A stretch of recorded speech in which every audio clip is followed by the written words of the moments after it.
Yay! It's working. Oh my god. For some reason, I'm on this iOS beta, so I have the newest stuff, and hardly ever have any problems. But I just pulled up voice memos, and I have no understanding of what it was getting me to do. So I can't use voice memos, so now I'm on music memos, and here we are, we're back. Look, let's get into it, alright? Let's hit the ground running. This is the second podcast. This is Oafcast number 2.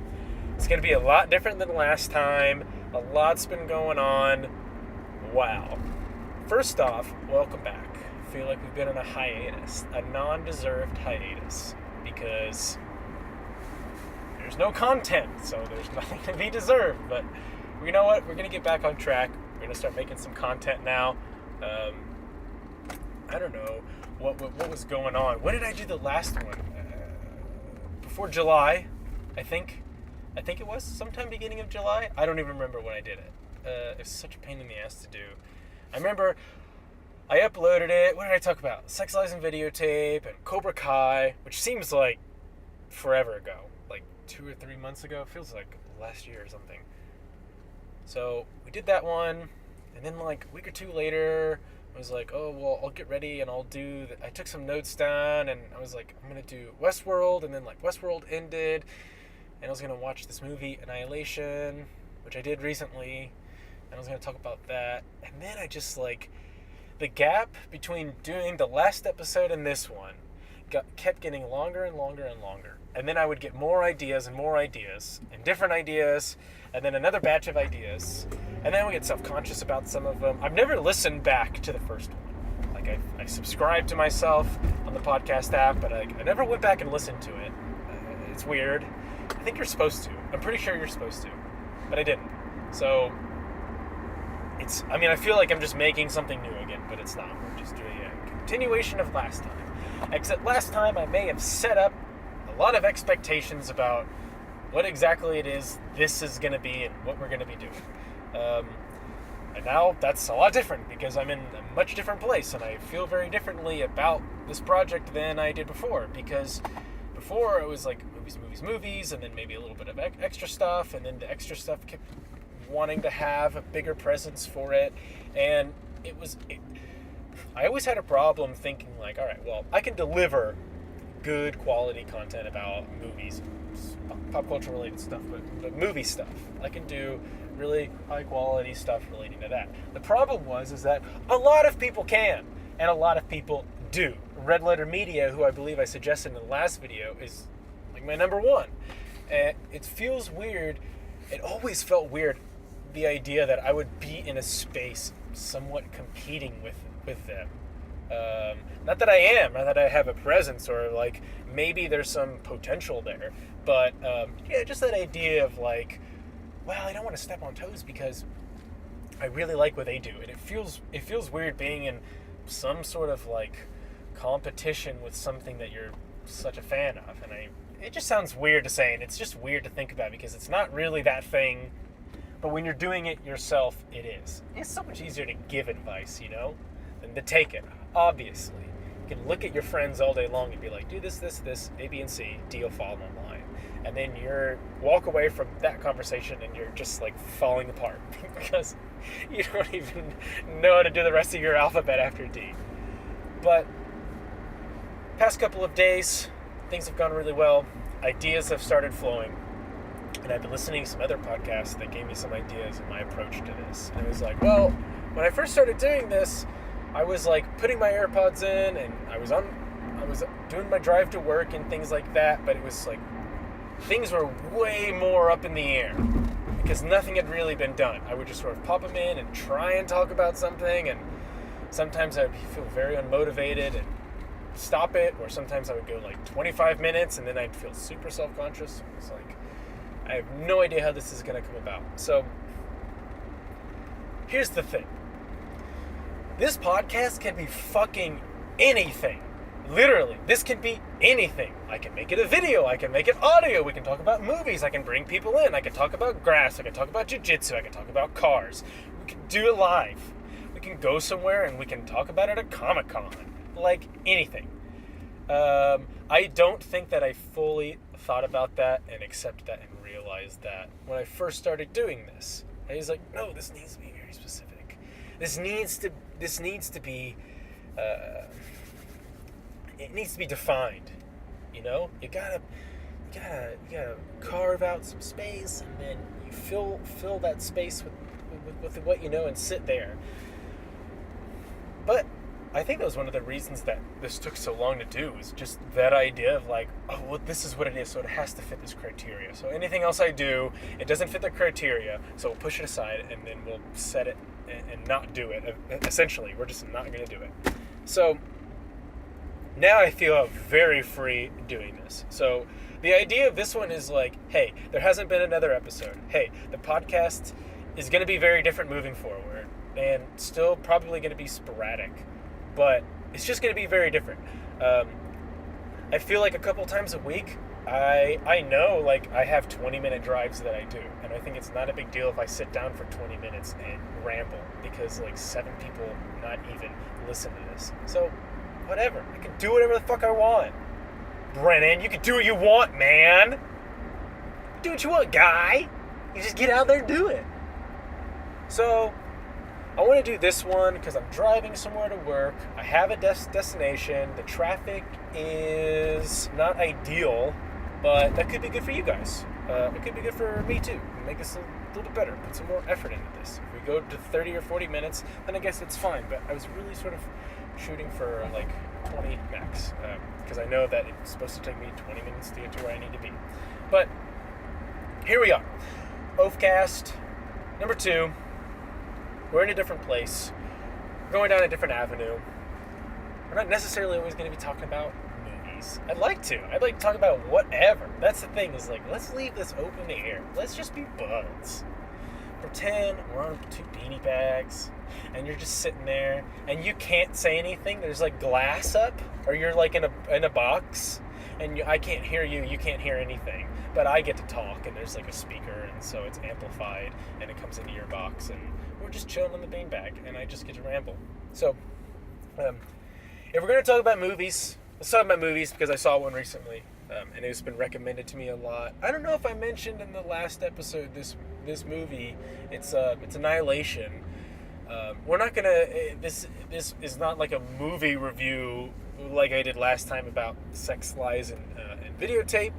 Which again, I think you should go back and listen to that episode, because I won't, and then see how you feel about it. But I recommend that movie. Ooh, that's a good movie. I should watch it again recently. But I watched it on Annihilation. I had it on my hard drive, and tons of people recommended it to me, sci-fi stuff. I remember when I saw the trailer, and I was like, well, that looks interesting, and if I have the time and remember, I'll go see it, and I didn't. But I heard good things about it. One thing that bothered me, it didn't bother me before I saw the movie. Before I saw the movie, a lot of people were like, yeah, you're going to love the ending. It's very 2001. I was like, whoa, that sounds cool. That's up my alley. I like 2001. I like things that are long and drawn out and spacey and annoying for the common consumer, and deep and intellectual, and makes you feel like you're understanding something. Yeah, that's my bag. I don't feel like the ending of Annihilation is anywhere comparable to 2001. This is the thing. I am upset with this movie, but it's not a bad movie. It's not even close. It's a good movie. Like, I recommend it. I don't want to see it again, but I recommend it.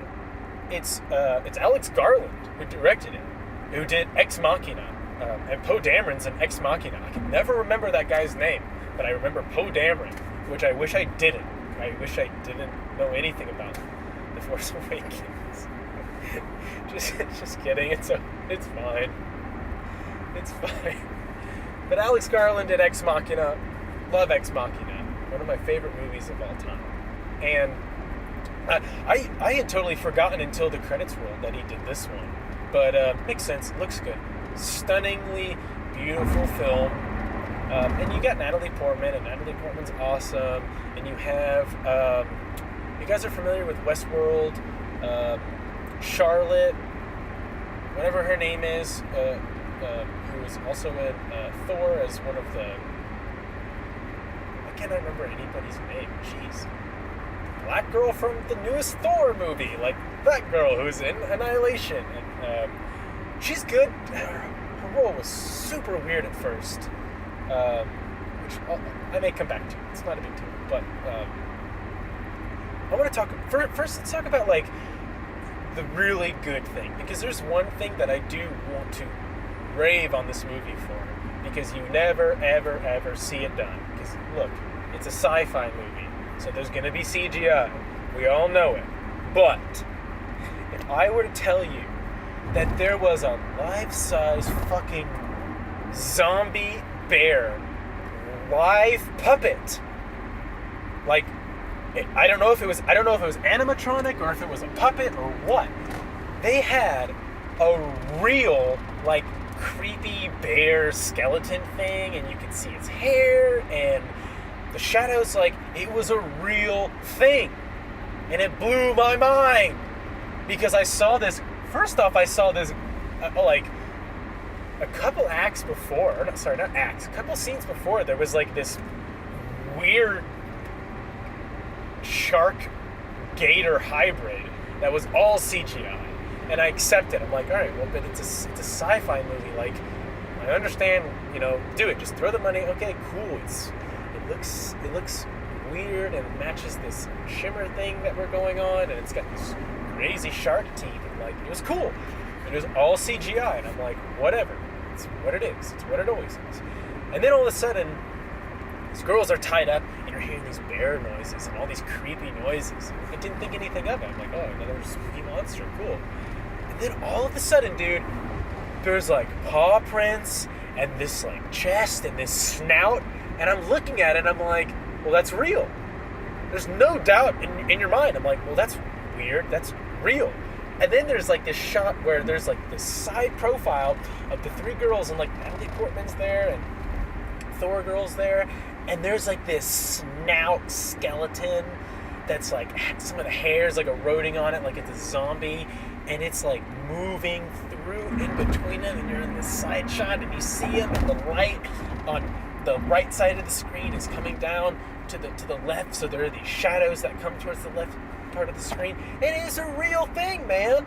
I don't know if it's a puppet or if it's animatronic or what they did with it, but it's real. It's a live action spooky zombie bear, and it was awesome. It was beautiful. I'm telling you guys, for that alone, like, I will dismiss all of the other stuff that I will complain about moving forward. But, I mean, like, all the other stuff is nitpicky and experiential, and it only has to do with me and my viewpoint on things. Like, there's not really a bad bone in this movie's body. It's awesome. And I mean, I think, like, when you see something real, like this zombie wolf bear, it elevated the movie. Like, no matter what personal problems, I was like, well, I think this should have been different, and I think this should have been different, and I just didn't like how they approached this. I think that that's negligent, because you've spent money on some real thing. Nobody does that. Come on, Guillermo del Toro does that. And go on his fucking Wikipedia page and look at how many movies studios pull out from under his feet. And I know why it is. It's because he wants to do things the real way. It's not the way, like, hey, we want to reboot The Mummy. Oh, okay, well, then we're going to hire somebody who's, like, Boris Karloff-esque, just because we want the stature, and we're going to dress him up, and we're going to have all these sets, and no. We're not going to do that. We're going to have, like, a giant CGI sandstorm. Well, I'm fucking out. You know? This is Del Toro. If you go watch a Universal monster movie, okay? However they made that film is like 75% how Del Toro is going to approach a film. Okay?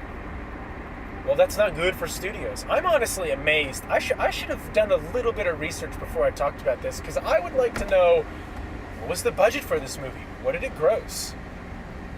Who put it out? I don't even remember who put it out. If it was TriStar or Paramount or Warner Brothers.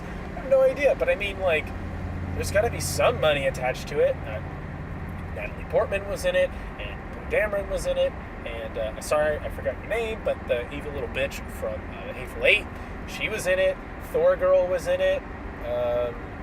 Wong was in it. That was awesome. I love seeing Wong. He had anybody could have done the role that Wong did, but I loved that I saw him as an actor. I love that guy. I don't even know his name, but Wong, the guy that plays Wong in Doctor Strange, he's cool. He's fine. But okay, he's a name. Okay, let's think about this. He's not a nobody because he's fucking Wong. He's a Marvel character. Okay, money. Poe Dameron. He's Poe Dameron. He's in the Star Wars universe.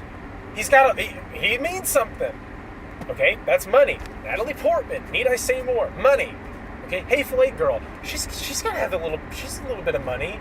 She's a high level actress. Thor girl. She's an up and comer actress. She was in Creed, and she's gonna be in the next Creed.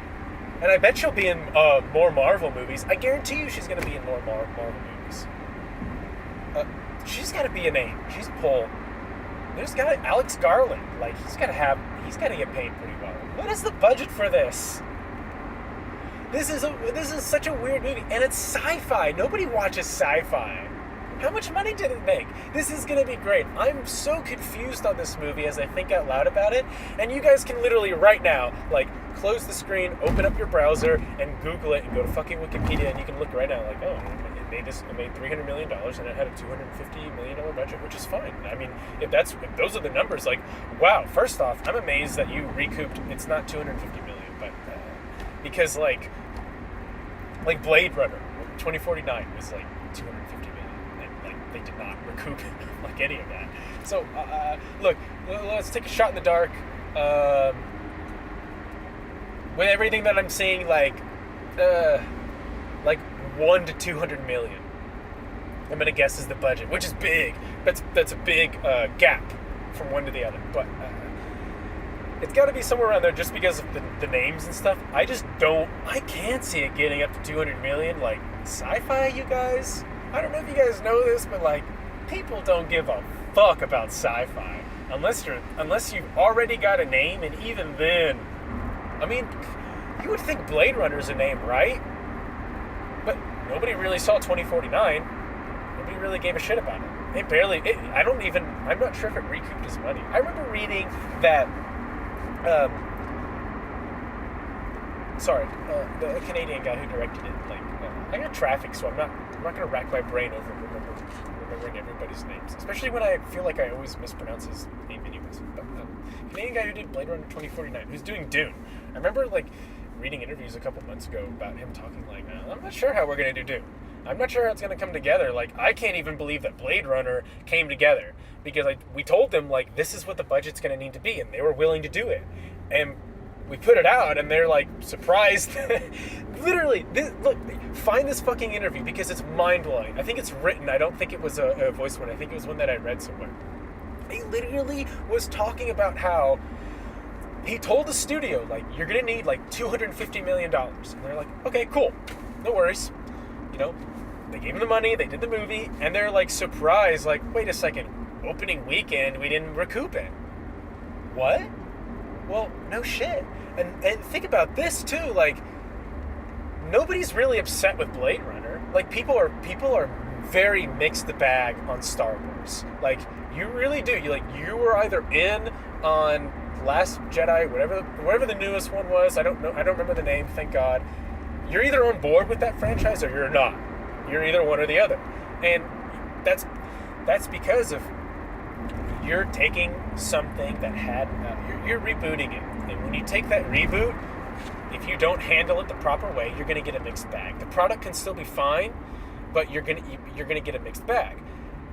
I don't think there was a mixed bag with 2049 because you either saw it and you enjoyed it because you knew what you were going to see, or you didn't see it because you didn't know what the fuck it was. That's all. You either know what Blade Runner is and you're going into it, or you don't know what the fuck it is and you don't care. And that's the thing with sci-fi is it really is one or the other. So I bet with Annihilation, I guarantee you it was people saw it and then I think it was based on a book, so they knew there was a book, and I'm sure they brought some people who read it over, and this is what sci-fi crowds are.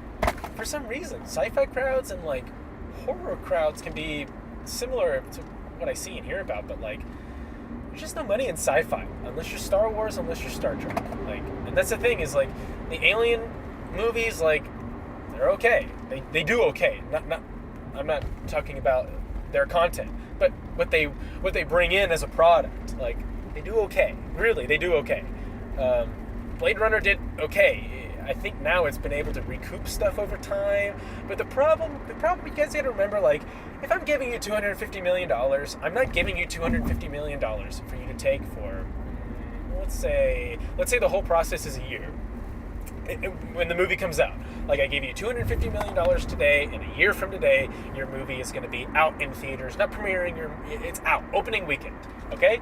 In a year. So I'm not giving you $250 million now for me to make back in 5 to 10 years. I'm giving you $250 million now for you to pay me back in more a year from now, or very fucking close to it, you know? Because look at opening week. Avengers cost probably like close to like $500 million when you think about everything in total. And like they make it back opening weekend. Not even like, I don't even think they made it back. I don't even think it came out in China before they had already done everything that they needed to do in North America. Like I think they crushed it in the North American market, and then everything else was just butter. I'm like very certain of that. Please, somebody run the numbers. But don't rely on Wikipedia if you start thinking about this, guys, because whatever it says the budget is for on Avengers, like I don't even know how we would figure this out because they've already put money into it. So because when you make Thor and when you make all this other stuff, you're building your world, okay? So like if I give you $100 million and we're going to make this world, okay? We're spending all the money to make the world. Now, and I feel like I didn't finish my thought. Fuck. Okay. Stay with me, and I'm gonna tidy things up real quick, okay? So, if I give you $100 million, okay, we're going to build a world and we're going to make a movie out of it. But I don't want to make one movie. I want to make 2 movies because $100 million is a lot. And when we go to make the second movie, we've already built the foundation. We've already paid $50 million in building the foundation. So look, when we go to do this next movie, it's really only going to cost you $50 million, but you're probably going to say it's going to cost you $100 or $150 million, and then you're going to bump up your marketing and all that. So when you go to Wikipedia and you read how much it costs to make the Avengers movie, think about this, okay? I guarantee you a majority of that is paying the people working on it and marketing, because they've already built the foundation. They already have the crew, they already have the CGI, they already have all the animated models.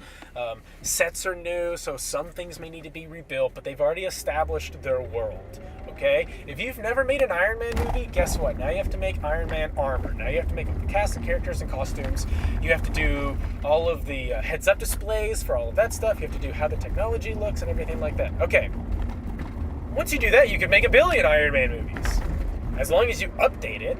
Updating stuff doesn't cost nearly as much as paying somebody to, like, do it all now. Like, we don't know what the Iron Man armor is going to look like for this movie, so we need to make it. But once you've made one, you're like, well, it's 4 years later, and so we'll just update it as if it was 4 years later. Well, you have something to work off of. Like, all this is way more easier. Okay. So, I think I've typed this up. I think I've typed the $250 million the market thing, So let's come back around to Annihilation. And I'm getting close to my destination, and all we've done is we've talked about movies. And I'm like trying to not be a movie podcast. But you know what? We're not a movie podcast. I'm going to talk about whatever the hell I want. So I'm interested to know what the numbers of this are, because there's names attached to it. There's good graphics. Like, this stuff looks good too. Like, some of the CGI stuff in this Shimmer world, it's questionable, but like it's whatever. I'm not gonna like nitpick about it. But like the gator thing was weird. There's like a couple of other things where it's like obviously fake. Not a big deal. But like, you had a real weird zombie bear. Like, oh god, okay, that's money. That's money. That's time. Oh, man. But listen, this 2001 thing, this is the thing that irks me. There's something very special about a movie like that. There's something very special about these movies. I'm not going to go name a bunch of movies. You know what they are. If I tell you 2001 A Space Odyssey is a special movie, give me 3 more special movies. I guarantee you're already going to tell me another Kubrick, so you're right. And if you're going tangentially from Kubrick, I'm going to give you the benefit of the doubt and guarantee that you're not going to fuck that up and go on some weird route and say like Jurassic Park or something. Jurassic Park's fine. Sorry, that was probably a bad choice to throw out there too. But you know from what's related to it. If you've seen 2001, you know what it is. You know what's contained in there. You know what I'm talking about when I say this is a special thing. Tell me something that's like it. Okay? I'm sorry, but Annihilation is not that kind of special thing. And I shouldn't even have to say that because it doesn't matter. I didn't think about 2001 when I was watching the movie, except because people had already brought it up to me. And it's not just a couple of people brought this idea up to me. This was like something that people wrote about. This was in people's movie reviews where they talked about this. Like, it's not a weird thing for me to be like, I want to talk about how weird it is for people to think Annihilation is comparable to 2001. Like, that when it comes down to it, like, that's my gripe with the film. Is like, yeah, you have a weird ending. You don't have a 2001 ending. And it just bothered me that lots of people thought that this was like a 2001 ending. Especially when I'm watching the movie. And this is why you gotta be careful about what you tell people movies are like. Like, I'm trying to get better at this. I'm trying to get better at being able to communicate movies without giving stuff away and getting people to watch it. Not in this podcast environment, because this is there could be spoilers in this territory. But when I'm just talking to somebody, you have to be careful about associating things and painting somebody's opinion unknowingly. Because when you tell me something's like 2001, you've painted a picture unknowingly. Because I have an experience and opinion about 2001, and you have an experience and opinion about 2001. And I guarantee you, mine is unfortunately going to be a bit more pretentious, which is going to make things annoying for me. And if I have to come back at you about it, it's going to be annoying for you, because now you're listening to a 20-minute long ramble about how you shouldn't compare things to 2001. I'm sorry, guys. I hope you've been entertained. I'm nearing my destination, so I'm going to start wrapping things up. Look, 2001 was good. I recommend it. I think it was neat. I will say, because it was painted for me, I was distracted watching it, and I was very confused about what it was about. And this is something I won't spoil for you. If you've seen the movie and you don't actually, factually know what it's about, message me right now and let's start talking about it, because I want to pick your brain, because I didn't get to pick my own brain, because Bethany was like, what the fuck is this movie about? And I was like, I don't know, and I just Googled it, and I didn't even stop to think about it, just knee-jerk reaction, because I was caught up in just 2001 nonsense. But I will not spoil that for you. If you haven't seen this movie, don't research about it. Don't worry about 2001. Just go watch a fun movie and let everything else float to the side. Then tell me what you think the movie's about. If you've seen the movie and you factually don't know what it is about, because it is factually about something. The guy who wrote the story in the book and everything like that, there is a real allegory and something that this guy's trying to do.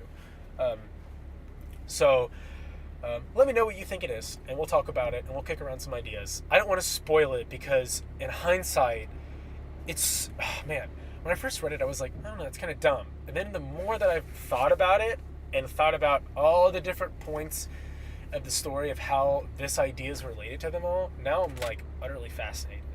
And it's like, at first I thought, that's a dumb idea, whatever. And I tried to throw it away. I tried to just like throw it in the recycle bin. And like 5 minutes later, I was like downstairs just like, but this person's related to it like this, right? Yeah. But then this person's story was this, which means it's related in this way. These people's expressions are expressions of how this. Oh, because that experience isn't universal. So then this character's. You see, like you get to see where like all these threads go. You're like, oh, okay. Puzzle pieces come together. So yeah, check out Annihilation. It's worth it. It's worth it. It's good.